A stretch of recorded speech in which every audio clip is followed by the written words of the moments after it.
ವಿರಾಮದ ನಂತರ ಮತ್ತೆ ಟಾರ್ಗೆಟ್ಗೆ ಸ್ವಾಗತ. ಈಶ್ವರಪ್ಪನವರೇ, ನಿಮ್ಮ ತಂದೆ ತಾಯಿ ಕಟ್ಟದಂಥ ಒಂದು ದೊಡ್ಡ ಮನೆ ಇದು, ಇದಕ್ಕೊಂದು ಇತಿಹಾಸ ಇದೆ.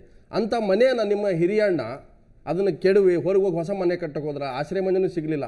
ಸೊ ಈಗ ಮತ್ತೆ ನಾನು ವಾಪಸ್ ನಮ್ಮ ಮನೆಗೆ ಬರ್ತೀನಪ್ಪ, ನಮ್ಮನ್ನು ಸೇರಿಸ್ಕೊಳ್ಳಿ ಅಂತ ಕೇಳುವಂಥ ಸ್ಥಿತಿ ಬಂದಿದೆಯಾ ಯಡಿಯೂರಪ್ಪನವರಿಗೆ? ನನಗೆ ಪ್ರಶ್ನೆ ಕೇಳ್ತಿರೋ ಅವ್ರಿಗೆ ಕೇಳಬೇಕು. ಅವ್ರಿಗೆ ಕೇಳೋ ಪ್ರಶ್ನೆ ನೀವು ಜೊತೆಗಿದ್ದವರಲ್ಲ, ಸ್ನೇಹಿತರು. ನನ್ನ ಪ್ರಶ್ನೆ ಅಲ್ಲ. ಈಗ ದೊಡ್ಡ ಅಪ್ಪ ಅಮ್ಮ ಕಟ್ಟಿದ ಪ್ರಶ್ನೆ ಮನೆ ಅಂತ ತಕ್ಷಣ ಅನೇಕರು ಒಂದು ತ್ಯಾಗ ತಪಸ್ಸು ಮಾಡಿ ಈ ಸಂಘಟನೆ ಕಟ್ಟಿದ್ದು ಹೌದು. ನೀವು ಹೇಳಿದ್ರೆ ನನ್ನ ಮನೆ ಇಲ್ಲ. ಬೇರೆ ಬೇರೆ ಆಗಿ ಹೋಗೋದು, ಹೋದ ನಂತರ ಅವ್ರಿಗೆ ತೊಂದರೆ ಆಗಿದೆಯಾ, ಅವ್ರು ಮಾಡಿದ ಸರಿನಾ ಅಂತ ಪ್ರಶ್ನೆ ನನಗೆ ಕೇಳಿದ್ರೆ, ನನಗೆ ಕೇಳೋ ಪ್ರಶ್ನೆ ಅಲ್ಲದು. ಯಡಿಯೂರಪ್ಪನವ್ರಿಗೆ ಇದೇ ರೀತಿ ನೀವು ಕರಿತೀರಿ, ಕರೆದಾಗ ಅವ್ರಿಗೆ ಪ್ರಶ್ನೆ ಕೇಳಿ ನೀವು ಮಾಡಿದ ಸರಿನಾ ಅಂತ ಏನು ಉತ್ತರ ಕೊಡ್ತಾರೆ ಅವ್ರಿಗೆ ಕೇಳಿ. ಅಲ್ಲ, ನಾನು ಏನೋ ಹೇಳ್ತೀನಿ, ಯಡಿಯೂರಪ್ಪನವ್ರು ಪದೇ ಪದೇ ಹೇಳಿದ್ರೆ ನಾನು BJPಯಿಂದ ಹೊರಗೆ ಹೋಗಬೇಕಾದ್ರೆ ಈಶ್ವರಪ್ಪನವರೇ ಕಾರಣ, ನನಗೆ ಬೆನ್ನಿಗೆ ಚೂರಿ ಹಾಕಿದ್ರು ಅಂತ 10 ಬಾರಿ ಹೇಳಿದ್ದಾರೆ. ನೆನ್ನೆ ಒಂದು ನಿಮ್ಮ ಸುವರ್ಣ ಟಿವಿನ ನೆನ್ನೆ ನಿಮ್ಮ ಟಿವಿ ತೋರಿಸ್ತಿರ್ತಾರೆ. ಈಗ ಅದು ಮರ್ತಿದ್ದೀನಿ ಅಂತ ಹೇಳಿದ್ರೆ, ಈಗ ಅಂದರೆ ಮರ್ತಿದ್ದಾರೆ ಅಂತಂದ್ರೆ ಎಲ್ಲ ಬಿಟ್ಬಿಟ್ಟಿದ್ದಾರೆ. ಅಲ್ಲಪ್ಪ, ನೆನ್ನೆ ಅವ್ರು ಹೇಳಿದ್ದು ನೀವು ಎರಡು ನಾನೇ ನೋಡಿದೆ ನೆನ್ನೆ ನಿಮ್ಮ ಟಿವಿನಲ್ಲಿ. ಯಾವುದೋ ಒಂದು ಕಾಲದಲ್ಲಿ ನನಗೆ ಜೈಲಿಗೆ ಹೋಗೋಕ್ಕೆ ಕಾರಣ ಈಶ್ವರಪ್ಪ ಅಂತದ್ದು ಒಂದು ತೋರಿಸ್ತೀವಿ ನೀವು. ಇನ್ನೊಂದ್ಸರಿ ನೆನ್ನೆ ಯಡಿಯೂರಪ್ಪನವ್ರು ಹೇಳಿದ್ದೇನು, ಏನೇನು ಹೇಳಿದ್ರು ನಿಮಗೆ ಗೊತ್ತಾ? ಅದು ಮರ್ತಿದ್ದೀನಿ, ಅದೆಲ್ಲ ಅಲ್ಲ ದ್ವೇಷ, ಅದು ಉದ್ವೇಗದಲ್ಲಿ ಹೇಳಿದ್ದೀನಿ ಅಂತ ಹೇಳಿದ್ದಾರೆ. ಉದ್ವೇಗದಲ್ಲಿ ಹೇಳಿದ್ದೀನಿ ನಾನು ಜೈಲಿಗೆ ಹೋಗಿ ಕಾರಣ ಅಲ್ವಾ, ಅವತ್ತೇನೋ ಒಂದು ಉದ್ವೇಗದಲ್ಲಿ ಹೇಳಿದ್ದೀನಿ ಅಂತ ಮಾತನ್ನು ಹೇಳಿದ್ದಾರೆ. ಈ ಮಾತನ್ನು ಅವ್ರು ಹೇಳ್ತಾರೆ ಅಂತ ನನಗೆ ಗೊತ್ತಿತ್ತು. ಯಾಕೆ ಅಂತಂದರೆ ಯಡಿಯೂರಪ್ಪನವರು ಭಾವೋದ್ವೇಗವಾಗಿ ಅನೇಕ ಬಾರಿ ಅನೇಕ ಮಾತು ಆಡ್ತಾರೆ. ನಾನು ಜೈಲಿಗೆ ಹೋಗೋದಕ್ಕೆ ಈಶ್ವರಪ್ಪ ಕಾರಣ ಅಲ್ಲ ಅಂತ. ನಾನು ಅದನ್ನು ಅವತ್ತು ಅವ್ರು ಹೇಳಿದ ಬಗ್ಗೆ ಕಾರಣ ಅಲ್ಲ, ಅವ್ರು ಹೇಳಿದ್ದಕ್ಕೆ ಅವ್ರು ಹೇಳ್ತಿರೋದು ಎರಡೂ ಅವ್ರು ಹೇಳಿರೋದು ನಾನಲ್ಲ. ಒಂದೇ ನೀವು ಹೇಳಿದ ಸತ್ಯ ನಾನು ಹೇಳ್ತೀನಿ. ನಾನು ಅಣ್ಣ ತಮ್ಮಂತರಂಗಿದ್ದೀವಿ, ನಮ್ಮನ್ನು ಬೇರೆ ಮಾಡೋಕ್ಕೆ ಯಾರ ಕೈಲೂ ಆಗಲ್ಲ, ಇದು ಸ್ಪಷ್ಟ. ಸೊ ಈ ಒಂದು ಗೂಡಕ್ಕೆ ಯಾರೇ ಅಡ್ಡಿ ಬಂದರೂ ಕೂಡ ಒಂದು ಗೂಡು ಸಹ ತಪ್ಸಕ್ಕಾಗಲ್ಲ. ಇದೆರಡು ಬೇರೆ.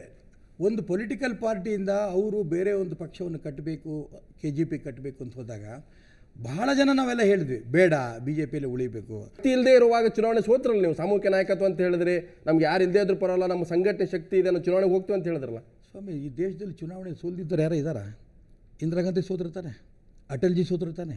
ಅಟಲ್ಜಿ ಇಂದಿರಾ ಗಾಂಧಿ ಹೋಲಿಸಿದಾಗ ಕರ್ನಾಟಕದಲ್ಲಿ ನಾವು ಸೋಲು ಗೆಲು ಯಾವ ಲೆಕ್ಕ ರೀ? ಆದರೆ ನೀವೊಂದು ಗಮನಿಸಿ, ಅಲ್ಲ ವ್ಯಕ್ತಿ ಅಂತ ಹೇಳಿದ್ರಲ್ಲ, ವ್ಯಕ್ತಿ ಇಲ್ಲದೆ ನಾವು ಸಂಘಟನೆ ಅಂತ ಹೇಳಿದ್ರಲ್ಲ. ನಾನು ಎರಡು ಬೇರೆ, ಸಂಘಟನೆ ಬೇರೆ, ಚುನಾವಣೆ ಫಲಿತಾಂಶ ಬೇರೆ. ನಾನೇನು ಹೇಳ್ಕೊಟ್ಟಿದ್ದೀನಿ ಅಂತಂದರೆ ಕಾಂಗ್ರೆಸ್ನ ಸೋಲಿಸೋದೇ ನಮಗೆ ಇಡೀ ರಾಜ್ಯದಲ್ಲಿ ದೇಶದಲ್ಲಿ ನಮ್ಮ ಗುರಿ. ಆ ಸೋತ್ರಲ್ಲ ಈಗ. ಸರಿ ರೀ, ಲೋಕಸಭೆ 2 ಚುನಾವಣೆ ಸೋತ್ರಲ್ಲ. JDS BJP ಮೈತ್ರಿಯನ್ನು ತಕ್ಷಣ ಈ ದೇಶ ಅವ್ರದಾಗೋಗ್ಬಿಡ್ತಾ? ಚುನಾವಣೆ ನಾವು ಗೆದ್ದಿದ್ದೀವಿ, ಅವರು ಗೆದ್ದಿದ್ದಾರೆ. 5 ವರ್ಷದಲ್ಲಿ ಸಾಕಷ್ಟು ಚುನಾವಣೆ ಗೆದ್ದುಕೊಂತ ಬಂದಿದ್ದೀವಿ. ಚದುರು ಹೋದವರು ಒಂದಾದರೆ ನಿಮ್ಮನ್ನು ಎದುರಿಸಲಿಕ್ಕೆ ಯಾರಿಗೂ ಕೂಡ ಶಕ್ತಿ ಇಲ್ಲ ಅನ್ನೋದೊಂದು ಮಾತನ್ನು ಹೇಳ್ತಾರೆ. ನನ್ನ ಪಾಯಿಂಟ್ ಅದೇ ಅಲ್ಲ. ಚದುರು ಹೋಗಿರೋದು, ಛಿದ್ರ ಆಗಿರೋದು ಇದು BJPಗೆ ಯಡಿಯೂರಪ್ಪನವ್ರ ಬಗ್ಗೆ ಮತ್ತೆ ಪ್ರಶ್ನೆ ಕೇಳ್ತಾ ಇದ್ದೀರಿ. ಶ್ರೀರಾಮುಲು ಕೂಡ ಇದ್ದಾರೆ ಅದರಲ್ಲಿ. ಶ್ರೀರಾಮುಲು ಮತ್ತು ಯಡಿಯೂರಪ್ಪನವ್ರ ಬಗ್ಗೆ ಕೇಳ್ತಾ ಇದ್ದೀರಿ. ಕರ್ನಾಟಕ ರಾಜ್ಯದ ಭಾರತೀಯ ಜನತಾ ಪಾರ್ಟಿ JDSನವ್ರು ಇದ್ದವ್ರು ಕರ್ಕೊಂಡ್ವಿ, ಕಾಂಗ್ರೆಸ್ನವ್ರು ಇದ್ದವ್ರು ಕರ್ಕೊಂಡ್ವಿ, ಇಂಡಿಪೆಂಡೆಂಟ್ ಇದ್ದವ್ರನ್ನ ಬರೋ ಅಂತ ಕೈಕಾಲು ಮುಗಿದು ಕರ್ಕೊಂಡ್ವಿ, ಮಂತ್ರಿ ಸ್ಥಾನ ಕೊಟ್ವಿ, ಏನೇನೋ ಕೊಟ್ವಿ, ನಿಮಗೆ ಗೊತ್ತಿದೆ. ಅಂಥವ್ರನ್ನೇ ನಾವು ಕರ್ಕೊಂಡಿರ್ಬೇಕಾದ್ರೆ ಯಡಿಯೂರಪ್ಪನವ್ರನ್ನ ಶ್ರೀರಾಮುಲು ಬಗ್ಗೆ ಬಹಳ ಬಿಗಿ ಧೋರಣೆ ನಮ್ಮ ಕೇಂದ್ರ ನಾಯಕರು ತಗೋತಾರೆ ಅಂತ ನನಗೇನು ಅನಿಸಲ್ಲ. ವೈಯಕ್ತಿಕ ನನ್ನ ಅಭಿಪ್ರಾಯ ಅಲ್ಲ ಇದು. ಅಲ್ಲ, ಬಿಗಿ ಧೋರಣೆ ತಗೋಬೇಡಿ ಅಂತ ಹೇಳಲ್ಲ. ನಾನು ಕೇಳಿದ ನಾನು ಹೇಳ್ತೀನಿ, ನನ್ನ ಪಾಯಿಂಟ್ ಅದಲ್ಲ. ನಾನು ಅದಕ್ಕೋಸ್ಕರ ಹೇಳ್ತಾ ಇರೋದು, ಇವತ್ತು ರಾಜ್ಯದ ಹಿತದೃಷ್ಟಿಯಿಂದ ಕೇಂದ್ರದ ನಾಯಕರು ಒಂದು ತೀರ್ಮಾನ ತೊಗೊಂಡೇಬೇಕು. ಏನು ತೊಗೋತಾರೆ ಅನ್ನೋದು ನನಗೆ ಗೊತ್ತಿಲ್ಲ. ತೊಗೊಳ್ಳೋಂಥ ಸಂದರ್ಭದಲ್ಲಿ ಇವೆಲ್ಲ ಕನ್ಸಿಡರ್ ಮಾಡ್ತಾ ಇರ್ತಾನೆ. ನಾವು ಸರ್ಕಾರ ಮಾಡೋಂಥ ಸಂದರ್ಭದಲ್ಲಿ 110 ಕೊಟ್ಬಿಟ್ರೆ ಸೀಟ್ ನಮಗೆ ಒಂದು 3-4 ಕೊಟ್ಟಿದ್ರೆ ಇವತ್ತು ರಾಜ್ಯದಲ್ಲಿ ಈ ಪರಿಸ್ಥಿತಿ ಬರ್ತಿರ್ಲಿಲ್ಲ. ಇತಿಹಾಸ ನಾವು ಚರ್ಚೆ ಮಾಡ್ತಿರ್ಲಿಲ್ಲ. ಅದು ನಿಮಗೂ ಈ ರೀತಿ ಒಂದು ಚುಚ್ಚಿ ಕೇಳೋಂಥ ಅವಕಾಶಗಳು ಸಿಗ್ತಿರ್ಲಿಲ್ಲ. ಇರಲಿ, ಭಾರತೀಯ ಜನತಾ ಪಾರ್ಟಿ ಸಂಘಟನೆ ಮೇಲಿರೋಂಥ ಒಂದು ಪಾರ್ಟಿ, ಯಾವುದೇ ವ್ಯಕ್ತಿ ಮೇಲಲ್ಲ. ಮತ್ತೆ ಹೇಳ್ತೀನಿ, ನಾನು ಯಡಿಯೂರಪ್ಪನ ಬಗ್ಗೆ ಮಾತ್ರ ಹೇಳ್ತೀನಿ ಅಂತ ಅನ್ಕೋಬೇಡಿ. ವ್ಯಕ್ತಿ ಮೇಲಲ್ಲ ಅಂದ ತಕ್ಷಣ ಮತ್ತೆ ಯಡಿಯೂರಪ್ಪ ಅಂಥದ್ದು ಈಗ ನಿಮ್ಮಲ್ಲಿ ಇರೋರು ಕೂಡ ಭಾವಿಸ್ಕೋಬಾರ್ದು. ಯಾರಾದ್ರೂ ಇದ್ರೂ ಕೂಡ ಆ ರೀತಿ ಯಾರೇ ಇದ್ರೂ ಕೂಡ ನಮ್ಮ ಪಕ್ಷ ಕಾರ್ಯಕರ್ತರ ಪಡೆ ಮೇಲಿಂತರಂತ ಪಾರ್ಟಿ. ವ್ಯಕ್ತಿ ಪ್ರತಿಷ್ಠೆಯಿಂದಾಗಿ BJP ಹೋಳಾಯ್ತು ಅಂತ ನಾನು ಹೇಳ್ತೀನಿ.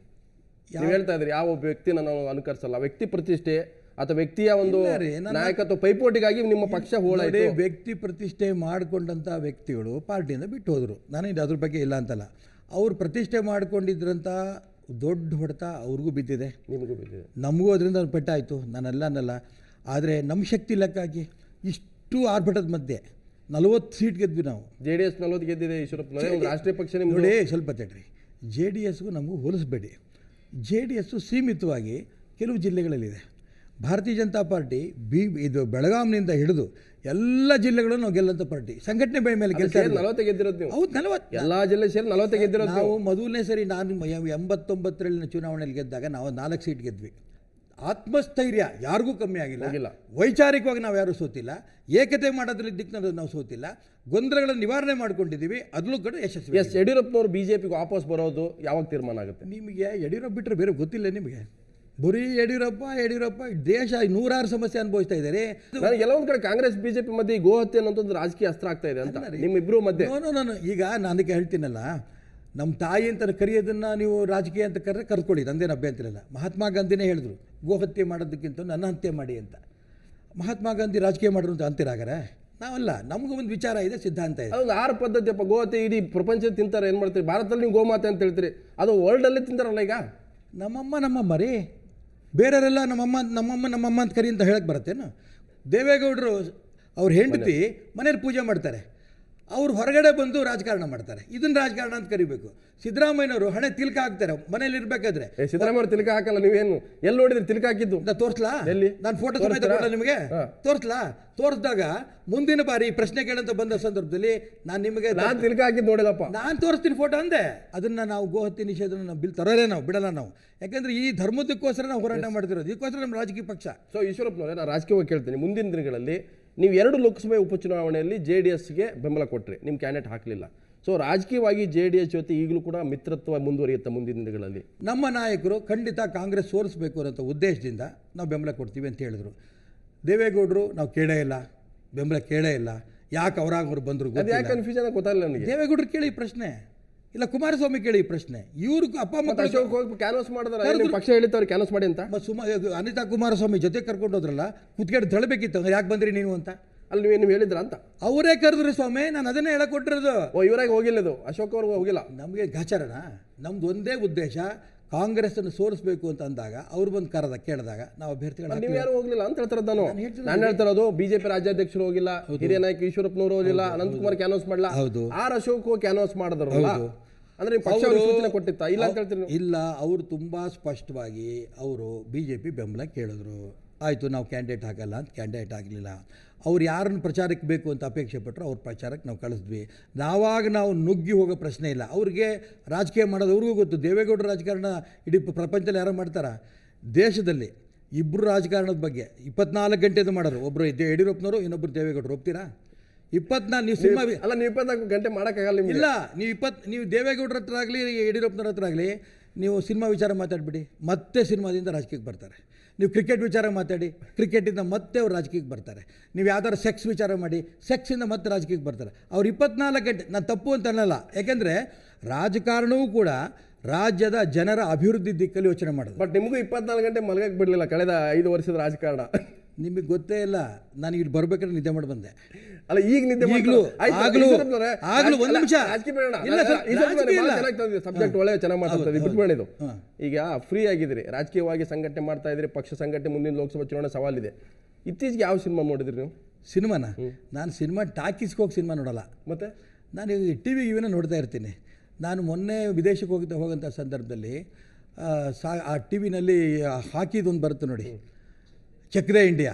ಅದನ್ನು ಹೋಗ್ತಾ ಇರೋದು ಸರ್ 6 ಅವರ್ಸ್ ಅದು ಟ್ರಾವೆಲ್ ಮಾಡ್ತಾ ಇರೋದು. ನಾನು 2 ಬಾರಿ ಸಿನಿಮಾದಲ್ಲಿ ನೋಡಿದೆ. ಈಶ್ವರಪ್ಪನವ್ರು ಈಗಲೂ ಇನ್ನೂ ರೊಮ್ಯಾನ್ಸ್ ಮಾಡೋದು ನಿಲ್ಸಿಲ್ಲ ನೀವು? ಎಲ್ಲ ಇನ್ನೂ ಆಸಕ್ತಿ ಇದೆ. ಸಿನಿಮಾ ನೋಡ್ರೆ ರೊಮ್ಯಾನ್ಸ್ ಏನು? ಅಲ್ಲಲ್ಲ, ರೊಮ್ಯಾನ್ಸ್ ಜಾಗ ಬೇರೆ ಇದೆ, ಬಿಡ್ರಿ. ನೀವು ಎಲ್ಲಿಂದೆಲ್ಲ ಹೋಗ್ತಾ ಇದ್ರಿ, ಬೇರೆ ಬನ್ನಿ. ಇಡೀ ದೇಶದ ಯಡಿಯೂರಪ್ಪನವರು ನನಗೆ ಸಿಟ್ಟು ಬರಂಗೆ ಮಾಡ್ತೀರಿ. ಅದು ರಾಜ್ಯ ಜನ ಯಾಕೆ ಇವ್ರು ಸಿಟ್ಟು ಮಾಡ್ಕೊತಾರೆ ಅಂತಾರೆ. ಅದಾದ್ಮೇಲೆ ಮತ್ತೆ ನನಗೆ ಬೇರೆ ಬೇರೆ ಪದನ ಬೆಳೆಸಿ ಈಶ್ವರಪ್ಪ ಯಾಕೆ ಇಷ್ಟು ಕೆಟ್ಟೋಗ್ಬಿಟ್ಟ ಅಂತ ನಿಮ್ಮ ಮುಖಾಂತರ ನಾನು ಅವ್ರು ತಿಳ್ಕೊಂಡಂಗೆ ಆಗಬಾರ್ದು. ಅದಕ್ಕೋಸ್ಕರ ದಯವಿಟ್ಟು ಮತ್ತೆ ರಾಜಕಾರಣಕ್ಕೆ ಬರ್ತೀರಾ, ಬೇರೆ ವಿಚಾರಕ್ಕೆ. ಈಶ್ವರಪ್ಪನವ್ರು ನಿಮ್ಮ ಜೊತೆ ಮತ್ತಷ್ಟು ಮಾತುಕತೆ ಮುಂದುವರಿಸ್ತೀನಿ. ಅದಕ್ಕಿಂತ ಮೊದಲು ಒಂದು ವಿರಾಮ.